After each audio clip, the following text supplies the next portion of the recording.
যখন একটু সময় পাই তখন এদিক ওদিক ঘুরতে বের হই।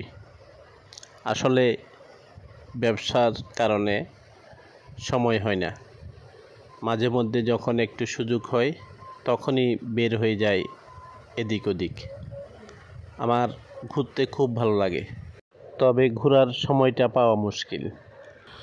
বিশেষ করে মিরসরাই উপজেলা বিভিন্ন পথে প্রান্তরে বিভিন্ন সাংবাদিকতার কাজে, সামাজিক কাজে যাওয়া হয়েছে। তাই অনেকে মনে করে যখন একবার ঘুরতে যায় বেশি করে ছবি ভিডিও তুলে নিই। অনেকে মনে করে আমি সারাদিন ঘুরি, সারা বছরই ঘুরি। আসলে বিষয় এমন না। আমি প্রতি সপ্তাহে সময় পেলেই ঘুরি। বিশেষ করে শুক্রবারে ঘুরতে যাই এদিক সেদিক। এখন যাচ্ছি, এটা আমাদের নাসির ভাই, সাংবাদিক নাসির ভাইয়ের গাড়ি। মাঝে মধ্যে ওনার সাথে মিরসরাই হোক বা কোনো প্রোগ্রামে হোক ওনার সঙ্গ নিই। যেহেতু উনি আমার কাছাকাছি থাকে, উনি আমাকে যথেষ্ট মাঝে মধ্যে সময়টা দেয়। আসলে ওনার কাজ আমার কাজ যখন মিলে যায় তখন একসাথে যায়। অবশ্য ওনাকে ধন্যবাদ দিতে হয়। ওনার গাড়িটা অনেক দিন এভাবে উনি নিয়ে গেছেন আমাকে এবং আমাদের আরেক বন্ধু আছে সাংবাদিক রাজীব। ঠিক তেমনি আজকেও আমাদের প্রেস ক্লাবের ইফতার পার্টিতে যাচ্ছিলাম, তো ভাবলাম নাসির ভাইকে একটু ফোন দিয়ে যাবে কিনা। তখন বললো হ্যাঁ আমিও যাব, একসাথে যাব। সাথেই বের হয়ে গেলাম।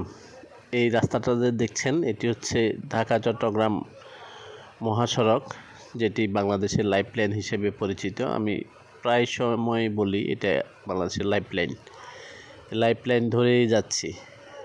এই সড়কের পূর্ব পাশের ভিডিওটা দেখাচ্ছিলাম। পূর্ব পাশে আছে পাহাড়, লেক এবং ছোট বড় কিছু পার্ক আছে এবং জমি, যে বনভূমি আছে, কৃষি জমি এবং গাছপালায় ঘেরা। এই সড়কটি একেধারে একটি গুরুত্বপূর্ণ সড়ক। আবার সড়কের মাঝখানে ডিভাইডারে আছে বিভিন্ন রঙের ফুল গাছ।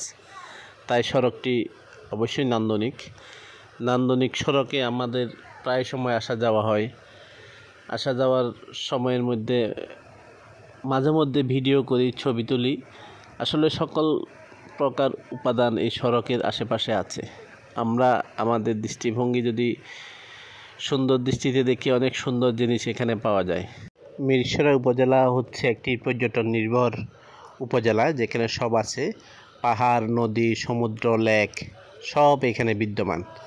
তাই আপনি কোথাও না গিয়ে শুধু মিরসরাইটা ঘুরবেন, এখানে সব পাবেন।